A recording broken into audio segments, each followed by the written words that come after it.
जय श्री कृष्ण। राधे राधे। हरिओम। बंशीधरं दोत्रधरं नमामि मनोहरं मोहहरं च कृष्णं मालाधरं धर्मधुरं धरं च पार्थस्य सारथ्यकरं च देवं कर्तव्यदीक्षां च समत्वशिक्षां ज्ञानस्य भिक्षां शरणागतिं च ददाति गीता करुणाद्रभूता कृष्णेन गीता जगतो हिताय। श्रीमद् भगवद गीता जी अध्याय 16 और श्लोक है 11। और आज एकादशी है। श्लोक भी 11, दिन भी 11। सत्कर्म, सद्भाव और सद्विचारों के अभाव में आसुरी प्रकृति वालों के नियम, भाव और आचरण कौन से उद्देश्य के कारण कौन से प्रकार के होते हैं, ये दो बातें दो अग्रिम श्लोकों में बताते हैं। चिंतामपरिमेयां च प्रलयान्तामुपश्रिता कामोपभोगपरमा एतावदिति निश्चिता। चिंतामपरिमेयां च प्रलयान्तमुपश्रिता कामोपभोगपरमा एतावदिति निश्चिता।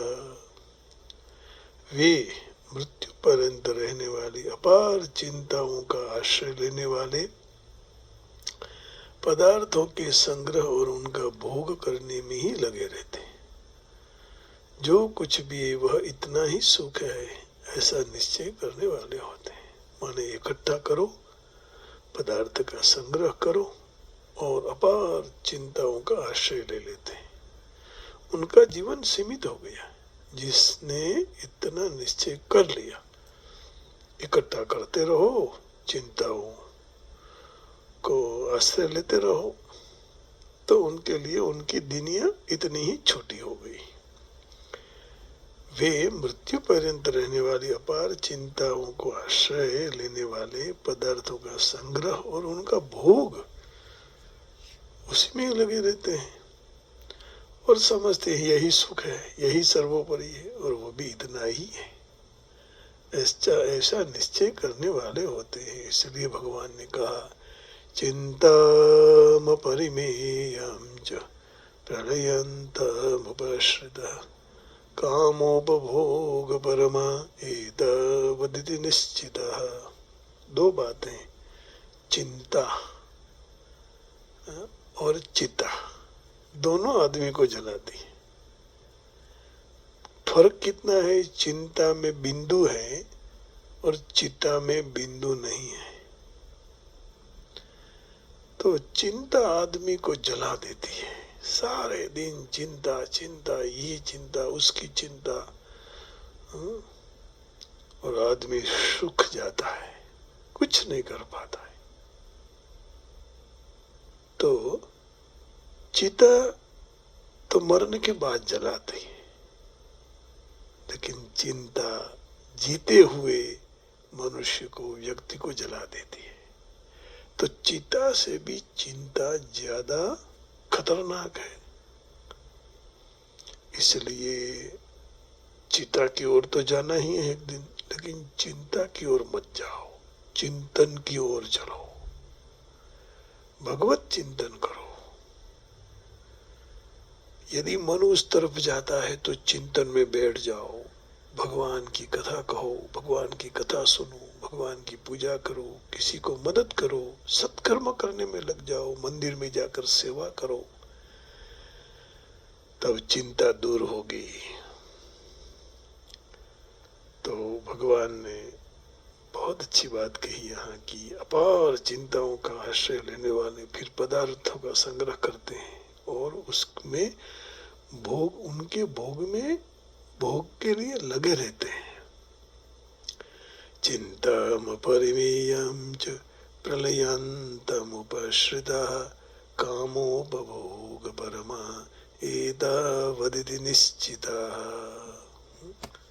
जहाँ बिंदु मात्र का फर्क है, लेकिन हमें इस संसार रूपी सिंधु में से जिस आध्यात्मिक बिंदु का हमें प्राप्त करना है वो बिंदु प्राप्त नहीं होता है, लेकिन चिंताओं के बिंदु एक नहीं अनेक प्राप्त हो जाते हैं।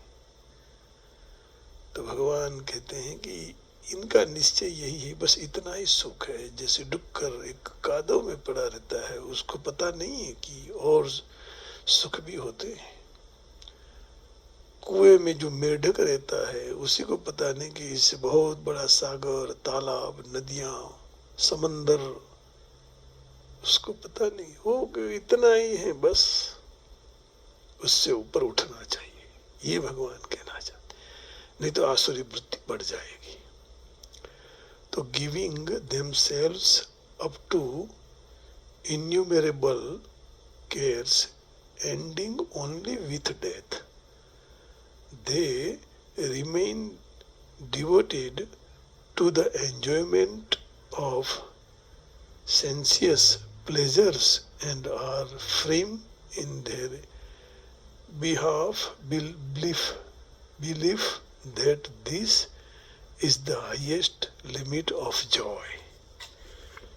लोग जो संसार का सुख भोगते हैं उसमें भी वो मान लेते हैं कि यही सुख है और सुख आगे नहीं है। लेकिन सुख सच्चा तो परमात्मा की भक्ति में है, अनंत के नाम लेने में, अनंत की यात्रा में सुख है। तो चिंताम परिमेयं च प्रलयन्तामुपश्रिता कामोपभोग परमा एतावदिति निश्चिता।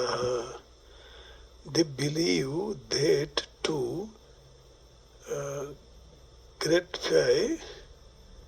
gratify the senses in the prime necessity of human civilization. Thus, until the end of life, their anxiety is immeasurable, bound by a network of hundreds of thousands of desires and absorbed in lust and anger. They secure money by illegal means for senses gratification. तो कहने का भाव यहाँ ये कह रहे हैं कि भगवान ने ये कहा कि केवल इतनी ही सीमा नहीं है, सुख तो भगवत भजन से होता है। हमारे जलाराम जी गाते हैं, सुख था तू रे सुख था तू, सुख तारा भजन थी था तुम। अरे दुख जा तू रे दुख जा तू, दुख तारा भजन थी जा तुम। सुख था तू रे सुख था तुम, सुख तारा भजन थी था तुम। तू अजब खिलाड़ी जग मां, तू अजब खिलाड़ी जग मां, तारो मनड़ू सदा भरमा तू। सुख था तू तारा भजन दे, सुख था तू रे सुख था तू, सुख तारा भजन दी था तुम। मन भगवान के भजन से सुख होता है। चिंताम परिमेयांच प्रलयांतामुपाश्रिता। आसुरी संपत्ति वाले मनुष्यों में अपार चिंता रहती है, जिनकी कोई सीमा नहीं है। जहाँ तक प्रलय अर्थात मौत नहीं आता, मृत्यु नहीं होती, वहां तक चिंताएं शांत नहीं होती है। इसलिए प्रलय तक रहने वाली चिंताओं का फल प्रलय और प्रलय अर्थात बारंबार मृत्यु। पुनरपि जननम पुनरपि मरणम पुनरपि जननी जठरे शयनम इह संसारे खलु दुस्तारे कृपया पारे पाहि मुरारे भज गोविंदम गोविंदम भज मूढ़मते गोविंदम भज मूढ़मते। तो चिंता के दो विषय हैं, एक पारमार्थिक और एक सांसारिक। एक दूसरों के लिए चिंता करता है ना आदमी कि भाई इसको खाना के पीना है। दूसरा सांसारिक में मेरा कल्याण, मेरा उद्धार कैसे होगा, मेरा भला कैसे हो, पर ब्रह्म परमात्मा का निश्चय किस तरह हो। चिंता पर ब्रह्म विनिश्चयाय। चिंता उसी को कहते हैं जो कि परमात्मा कैसे मिलेंगे, या तो परमात्मा को निश्चित करने में, परमात्मा को प्राप्त करने में, परमात्मा को मिलने में जो चिंता होती है वही चिंता सही है। इस तरह जिनको पारमार्थिक चिंता होती है वह श्रेष्ठ है, परंतु आसुरी संपत्ति वालों की ऐसी चिंता नहीं है। वे तो इससे विपरीत सांसारिक चिंताओं से आश्रित रहते हैं। हम किस तरह जिएंगे, किस तरह जीवन निर्वाह करेंगे, अपने वडिल और वृद्ध के आश्रय। हमारा वडिलो विना वृद्धो कोने आश्रय जीव से, वृद्ध किन के आश्रय जिएंगे। हमारे मन, आदर, प्रतिष्ठा, इज्जत, प्रसिद्धि, नाम आदि किस तरह कायम रहेंगे। मरने के बाद भी हमारे बाल बच्चों की दशा क्या होगी। मर जाएंगे तो धन संपत्ति, जमीन जागीर का क्या होगा। धन बिना हमारा काम कैसे चलेगा, धन बिना मकान का समार काम कैसे होगा। ये सारी चिंताएं आज हमको भी सता रही है, ये सही बात है। तो आसुरी वृत्ति अभी तक हमसे भी गई नहीं है। पता नहीं ऐसे कोई चिंता नहीं है, लेकिन बच्चों की चिंता करते रहते हैं कि भाई कैसे वो पढ़ ले, ये चिंता है। यहाँ जो कहा है ये सही बात है। तो हम सबको इससे बाहर निकलना है कि भाई चिंता, भगवान वो पढ़ा लेंगे क्या, वो पढ़ लेंगे अपने आप, उनके पर छोड़ दो। तो मनुष्य व्यर्थ चिंता करता रहता है। निर्वाह तो होता ही रहेगा, निर्वाह की जो वस्तुएं हैं रो होते हुए भी यहीं रह जाएगी। अब निर्वाहની चिंता તેમના રહેવા छता पण रही जैसे, वो खुद चला जाएगा। अपने पास एक लंगोटी रखने वाले विरक्त में विरक्ति भी, फटी हुई लंगोटी और फटी हुई तुमड़ी केवल पीछे बचती है और फिर मर जाता है। उसी तरह सब व्यक्ति वस्तु वो रहने के बाद भी आदमी तो मर जाता है। नियम यह नहीं कि धन पास होने से मनुष्य मरता नहीं, मरना तो है। किसी को छोड़ने वाला नहीं है यमराजा। और धन पास में रहे तो मनुष्य धन होते हुए भी मनुष्य मर जाता है। धन पड़ा रहता है, कोई काम नहीं आता कायम। एक बहुत बड़ा धनिक मनुष्य था जिसने तिजोरी जैसे लोहे का एक मजबूत मकान बना के रखा था और उसमें बहुत रत्न पड़े थे, है ना। इतने रत्न उसमें इकट्ठे करके रख दिए थे जिसमें बहुत रत्न। उस मकान का जो दरवाजा था वह ऐसा बनाया था कि बंद होते ही चाबी बिना खुलता नहीं था।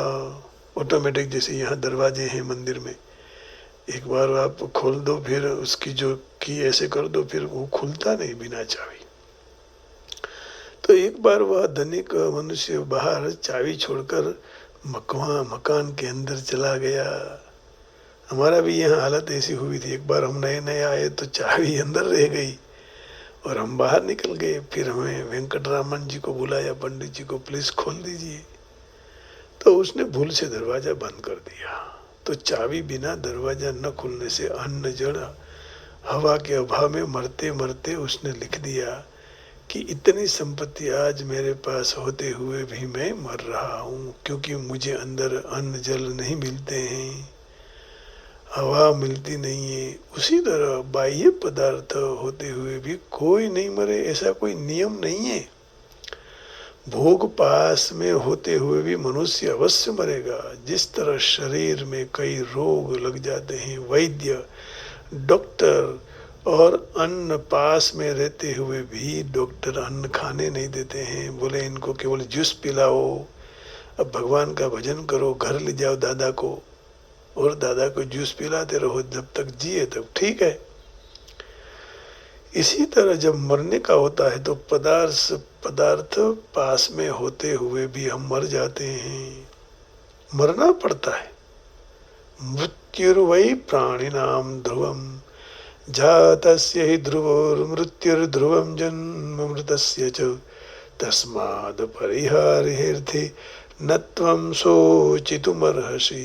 मृत्यु निश्चित है, जो जन्मा है उसका मृत्यु जरूर है, और जो मृत्यु होती है उसका जन्म निश्चित है। जातस्य हि ध्रुवोर्मृत्युर्ध्रुवं जन्ममृतस्य च तस्माद् अपरिहार्येऽर्थे। तो इसको तुम दूर नहीं कर सकते हो, अपरिहार्य है, अपरिहार्य है। फिर चिंता मत करो, ऐसा भगवान ने कहा, चिंता छोड़ दो। एक दिन जाऊं पहाड़ से कर्म तरत निनड़ से, जीव लड़ा कर्म तरत निनड़ से रे। तो एक दिन जाना है, और हिंदी में भी कहते हैं एक दिन मिट जाएंगे माटी के मोल, प्यारे जग में रह जाएंगे प्यारे तेरे बोल। एक दिन मिट जाएंगे माटी के मोल। तो जो अपने पास एक की कौड़ी का 1 रुपये का भी संग्रह नहीं करते हैं, ऐसे विरक्त संत भी प्रारब्ध के अनुसार उनको आवश्यकता अनुसार अधिक चीज मिल जाती है। इसलिए जीवन निर्वाह चीज के अधीन नहीं है, वस्तु के अधीन नहीं है, वो तो आता ही रहता है, मिल जाता है। प्रारब्ध पहले रचा पीछे रचा शरीर, तुलसी चिंता क्यों करे भजले श्री रघुवीर। मुर्दे को हरि देत है कपड़ा लकड़ी आग, जीवित नर चिंता करे उनका बड़ा अभाग। धान नहीं धीणो नहीं, नहीं रुपयो द्रोक, जीमण बैठे रामदास आन मिले सब थोक। प्रारब्ध पहले रचा पीछे रचा शरीर, तुलसी चिंता क्यों करे भजले श्री रघुबीर।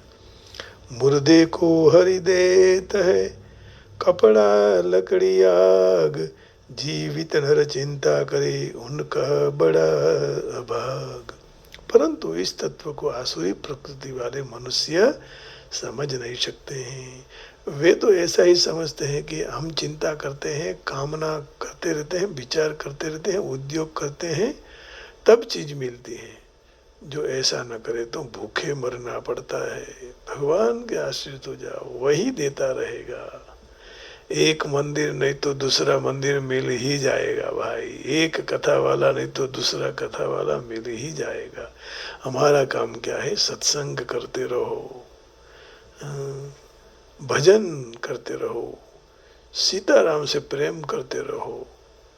यही तो तुलसीदास जी के मुख से भगवान ने बुलवाया। शिव जी स्वयं कह रहे हैं पार्वती जी को कि जगत सब सपना, जगत सपना है, भजन के सिवाय और कुछ नहीं है। उमा कहूँ मैं अनुभव अपना, सतहरि भजन जगत सब सपना। कामोपभोग परमा, जो मनुष्य धन आदि पदार्थों का उपभोग करने में परायण है, उनकी तो हरदम ऐसी इच्छा रहती है कि सुख सामग्री का खूब संग्रह करके भोग लेते हैं। तो उनको भोगों के लिए धन चाहिए, संसार में बड़े बनने के लिए धन चाहिए, सुख आराम जीव को स्वाद पोषने के लिए धन चाहिए। तात्पर्य यही हुआ कि उनके लिए भोगों से बढ़कर कुछ भी नहीं है। एतावदिति निश्चिता, एतावद इति, यही है बस। खाओ पियो सुख में रहो, आनंद करो, उससे सिवाय आगे कुछ भी नहीं। 40 साल पहले अमेरिका में आए, पढ़ाई किया, बड़े बड़े मकान बना लिए, बच्चे पढ़े, बच्चों को पढ़ाया, शादी करवाया, बच्चे हो गए, और हम भी अभी सुखी से रह रहे हैं। एतावद निश्चिता, बस यही, इतने को ही सुख मानते। मैं कहीं जगह पूजा करने जाता हूँ तो अपने भारतीयों को अपनी संस्कृति का कुछ पता नहीं है, न श्लोक जानते हैं, न मंत्र जानते हैं, न कोई विधि जानते हैं, न वार्ता जानते हैं, कुछ नहीं पता है। एतावदिति निश्चिता, प्रदेश आओ, रुपया कमाओ, मकान बनाओ, बच्चे को शादी कराओ, पढ़ाओ लिखाओ, उनके वहाँ बच्चे हो, एतावत वदिति निश्चिता। भारत में भी यही, कई लोग की स्थिति यही है। तो उनका निश्चय कि सुख भोगना और संग्रह करना, उनके सिवाय दूसरा कुछ भी नहीं है। इकट्ठा करो, बस भेगा करो। ये इसी तरह स्वर्ग को मानने वाले सकाम मनुष्य भी कहते हैं कि स्वर्ग से बढ़कर कुछ भी नहीं। नान्यदस्ति दिवादिना, दूसरे अध्याय के 42वें श्लोक में ऐसा गया है, नान्यदस्ति वादिना, और कुछ नहीं है, भगवान नहीं है। भोग लो, लेकिन भोगान भोक्ता वयमेव भोक्ता, तपो न तप्तं वयमेव तप्ता, कालो न यातो वयमेव याता, तृष्णा न जीर्णा वयमेव जीर्णा, यामिमां पुष्पितां वाचं प्रवदन्त्य विपश्चितः वेदवादरताः पार्थ नान्यदस्तीति वादिनः। कामात्मानः स्वर्गपरा जन्म कर्म फलप्रदां क्रिया विशेष बहुलां भोगैश्वरी जगतिं प्रति। हे प्रधानंदन, जो कामनाओं में तन्मय हैं, जिनकी बुद्धि एकमात्र स्वर्ग ही श्रेष्ठ वस्तु है, जो कर्म फल के प्रशंसक वेद वाक्यों में प्रीति रखते हैं, जो भोग के सिवाय दूसरा कुछ भी नहीं है, ऐसे बोलने वाले, ऐसे अविवेकी मनुष्य इस प्रकार की ही पुष्पित माने मात्र सुनने में मधुर मनोहर वाणी बोलते रहते हैं। जन्म रूपी कर्म फल देने वाली है और भोग तथा ऐश्वर्य की प्रीति के अर्थ विविध जात की कई सारी क्रियाओं का वर्णन करने वाली है। तो नान्यद अस्ति वादिना, और कुछ आगे नहीं है, ऐसा बोलते रहते। तो उनकी यही कामना रहती है कि हम मरेंगे फिर स्वर्ग में जाएंगे, वहाँ के दिव्य भोगों को भोगेंगे। स्वर्ग के भोगों के सामने यहाँ का भोग कुछ भी नहीं है, ऐसा मानते हैं। अरे भाई, संस्कृत में इससे भी और आगे कहा है। क्या कहा है? यावत् जीवेत सुखम जीवेत, ऋणं कृत्वा घृतं पिबेत, भस्मीभूतस्य देहस्य पुनरागमनम कुतः। माने जब तक शरीर है, जब तक जीते हो, तब तक ऋण करके घी पियो। पता नहीं यह भस्मीभूत होने वाले शरीर का पुनः आना हुआ या ना हुआ, वापिस नहीं आएंगे, भोग लो बस। तो संसार में जो कुछ भी है वही है, इसलिए वे उनकी दृष्टि में परलोक एक पाखंड है। उनकी मान्यता रहती है कि मरने के बाद कहीं नहीं जाना होता है, बस यहाँ शरीर रहते जितना सुख भोग लिए वही सच्चा है, क्योंकि मरने के बाद शरीर यहीं भस्मीभूत हो जाएगा। यावत् जीवेत सुखम जीवेत ऋणं कृत्वा घृतं पिबेत भस्मीभूतस्य देहस्य पुनरागमनम कुतः। शरीर स्थिर रहने है, रहने वाला ही नहीं है। तो आदि आदि भोगों के निश्चय के सामने वे पाप पुण्य पुनर्जन्म आदि को भी नहीं मानते। भोग और संग्रह के पीछे पड़े हुए आदमी मनुष्य अंध बन जाते। वे न तो संसार को पहचानते और न परमात्मा को। अस्वाभाविक में स्वाभाविक बुद्धि होने से दृष्टि परमात्मा की ओर नहीं जा सकती है, और वह अस्वाभाविक संसार को ही सत्य मानते हैं। वस्तुएं विनाशी हैं और हम अविनाशी हैं, फिर कामना पूर्ति कैसे हो सकती है? वस्तु वो विनाशी है ना, આપણે अविनाशी। आत्मा कभी नष्ट होने वाला नहीं है।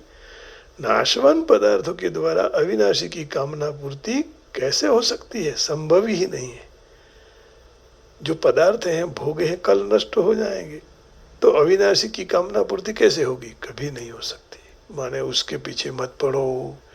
चिंतामपरिमेयं च प्रलयान्तामुपाश्रितः कामोपभोगपरमाम् एतावदिति निश्चिता। इतना ही सुख है, ये सर्वथा गलत है। सुख बहुत है। हरि भजन विना सुख शांति नहीं, श्री राम विना आनंद नहीं, श्री राम विना आराम नहीं, हरि भजन विना सुख शांति नहीं, श्री कृष्ण विना आनंद नहीं, श्री राम विना आराम नहीं, हरि भजन विना सुख शांति नहीं, हरि भजन विना सुख शांति नहीं, श्री कृष्ण विना आनंद नहीं। तो आनंद तो भगवान के भजन में ही है। आसुरी लोग मानते हैं इंद्रिय भोग ही जीवन का अंतिम उद्देश्य है। प्राण जाए तब तक इसी विचारधारा को वह पकड़ के रखते हैं। मृत्यु के बाद जीव में मानते नहीं है, और वे भी नहीं मानते मृत्यु के बाद मनुष्य को इस जगत में कर्मानुसार विविध प्रकार के शरीर धारण करने पड़ते हैं। जीवन के लिए उनकी योजनाओं का कभी अंत आता ही नहीं है। एक के बाद एक योजना आ जाती है, कभी समाप्त नहीं होती। ऐसे आसुरी मनोवृत्ति वाले एक मनुष्य अंगत अनुभव के साथ अंतकाल के समय वैद्य को अपना जीवन और 4 साल बढ़ा दे, ऐसे विनती करता है। मृत्यु के समय में फिर कुछ डॉक्टर भी कुछ नहीं कर सकता। डॉक्टर क्या खुद अपने बाप को भी बचा सकते हैं? नहीं बचा सकते। अपने पिताजी को भी वह हंसते रोते हुए विदाई करता है।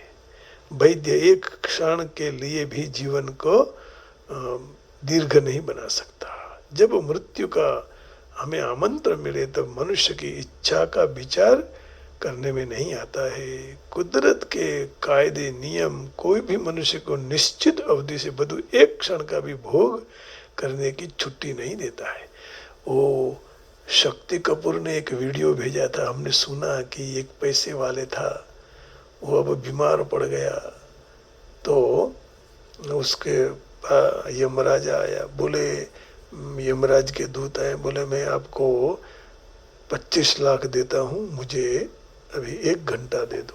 पहले 24 घंटा कहा, फिर उसने बोला कि नहीं समय पूरा हो चुका है। फिर उसने कहा कि नहीं ऐसे करो, मैं आपको 50 लाख दूंगा, मुझे 12 घंटे दे दो। तो बोला कि नहीं ये भी नहीं हो सकता।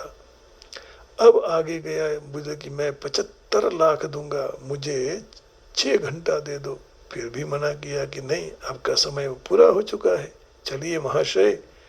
फिर बोला 1 करोड़ दूंगा, 2.5 करोड़ दूंगा, मुझे 1 घंटा दे दो।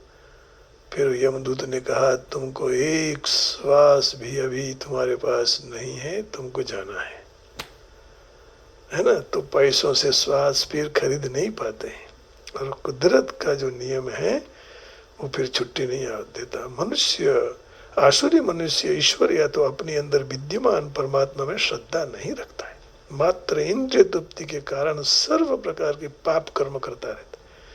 वे नहीं जानता है कि हृदय में एक कोई साक्षी हाजिर है, आत्मा परमात्मा हर एक जीवन को कार्य को देखते रहते हैं। उपनिषद में कहा कि एक वृक्ष पर 2 पक्षी बैठे हैं, द्वा सुपर्णा सयोजा सखायौ समान वृक्षम परिसस्वजादे तयोः एकम स्वादवत्ति पिपलम स्वादवत्ति अन्यः। एक खाता है, एक नहीं खाता है, दोनों एक ही डाली पर बैठा है, नहीं खाता है फिर भी पुष्ट है, खाता है फिर भी कृश है। तो एक पक्षी कर्म करता शाखा पर लगे हुए सुख दुख रूपी काल भोगता है, तीसरा उसका साक्षी है, उस एक को कुछ नहीं होता है। परंतु आसुरी मनुष्य न तो वैदिक शास्त्र का ज्ञान है, न तो कोई श्रद्धा है, इसलिए वह इंद्रिय भोग के कारण केवल अपने को स्वतंत्र मानता है, परिणाम की परवाह नहीं करता है। इसलिए भगवान ने बहुत सुंदर समझाया, चिंताम परिमेयं च प्रलयांतमुपाश्रितः कामोपभोग परमा एतावदिति निश्चितः। तो बस यहाँ ही कथा को, सत्संग को, प्रवचन को, भाव को, 2 शब्द को, ये गीता जी की पवित्र वाणी को आज के लिए विराम देते हैं। कृष्ण गोविंद गोविंद गोपाल, कृष्ण गोविंद गोपाल, भज मुरली मनोहर नंदलाल, भज मुरली मनोहर नंदलाल। कृष्ण गोविंद गोविंद गोपाल, भज मुरली मनोहर नंदलाल, भज मुरली मनोहर नंदलाल, भज मुरली मनोहर नंदलाल। कृष्ण गोविंद गोविंद गोपाल, भज मुरली मनोहर नंदलाल। आप सबके हृदय में बैठे हुए परमात्मा को प्रणाम करके, वही मुरली वाले को, वही मन मनोहर मधुर भगवान को, माधव को प्रणाम करके वाणी को विराम देता हूँ। जय श्री कृष्ण, राधे राधे, हरि ओम। ओम नमो नारायण, राम राम जी, जय किन्नारी, जय योगेश्वर, ओम नमः शिवाय, राधे राधे राधे राधे।